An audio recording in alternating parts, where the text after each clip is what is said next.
ทั้งสมาชิกหาโอกาสเนาะ เจ้าสบายดีเนาะข้าพเจ้าเนาะสายพรดวงประเสริฐเนาะซึ่งว่าอยู่เมื่อปักซองของเฮาเนาะอันนี้เป็นตัวแทนเนาะที่ว่าขายปุ๋ยเก่าเกษตรนาโนเนาะซึ่งว่าอันนี้แม่นมารีวิวสวนที่ว่าเพิ่นได้ใส่ปุ๋ยของเฮาตัวจริงเนาะอันนี้แม่นผลผลิตเพิ่นชื่อว่างามเนาะนี่เนาะผลได้รับเพิ่นนี่แม่นขึ้น2เท่าตัวเนาะเพราะว่าเมื่อก่อนนี่เพิ่นเปิดใจใส่นี่มา2 ปีเนาะอันนี้เป็นปีที่2ที่ว่าเพิ่นใส่นี่เทิงปุ๋ยน้ำแล้วก็ปุ๋ยเม็ดเนาะซึ่งว่านี่เพิ่นใส่ควบคู่กันมานี่ได้2 ปีเนาะอันนี้แม่นผลได้รับตัวจริงที่ว่าเฮาได้มารีวิวคืนว่าผลได้รับที่เขาใส่ปุ๋ยเฮาไปแล้วได้รับผลแท้หรือบ่อันนี้มาเบิ่งตัวจริงเนาะให้ทุกท่านมาเบิ่งนํกันเนาะว่าอันนี้แม่นผลได้รับเทิงใบเทิงหมากเนาะและลำต้นคือว่าเพียบพร้อมหมดเนาะอันนี้แม่น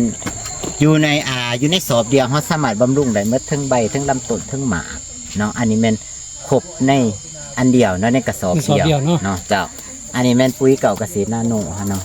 ซึ่งว่าถ้าใครสนใจเนาะอยากลองใส่เบิ่งเปิดใจใส่ปุ๋ยเก่าเกษตรนาโนแม่นติดต่อมาที่เบอร์924โตแล้วก็447เนาะสายพรดวงประเสริฐเป็นตัวแทนอยู่เมืองปากซองเฮาเนาะบ่อยากเชื่อเนาะแต่ว่าเพิ่นมาใส่ตัวจริงก็ถือว่าเราตั้งเพิ่มอีกเนาะอันนี้แม่นผลได้หับอีหลี คือว่าในเขตนี้แม่นของเพิ่นนี่แหละเป็นหลักซะเนาะแม่นอยู่นี่ เพิ่นได้ใส่ก้อนหมู่แม่นบ่ เพิ่นใส่ก้อนหมูใส่ก้อนหมู ผ่านมาก็ได้ใส่อยู่แต่ว่าบ่แม่นสูตรของเฮาเนาะ แม่นเมื่อก่อนเพิ่นใส่ปุ๋ยสูตรเคมีแม่นแต่ว่าผลได้หับเพิ่นก็ ปุ๋ยเคมีทั่วไปเนาะ แม่นปุ๋ยเคมีทั่วไปแต่ว่าคือเพิ่นเบิ่งสภาพดินเพิ่นนี่มันแห้งใบนี่หล่นหมดเนาะแต่ว่าเพิ่นมาใส่นี่มันปรับปรุงดินเฮ็ดให้ฟื้นฟูดินให้งามเนาะขี้กระเดือนนี่ขึ้นเต็ม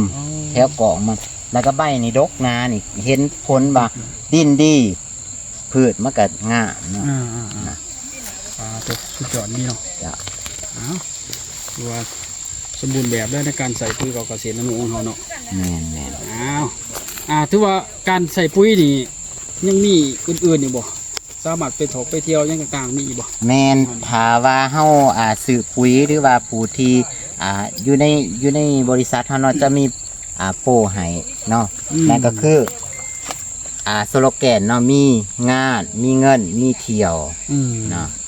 อันนั้นสโลแกนแล้วก็อยู่ในระบบจบในระบบเดียวเนาะครบเสร็จเนาะ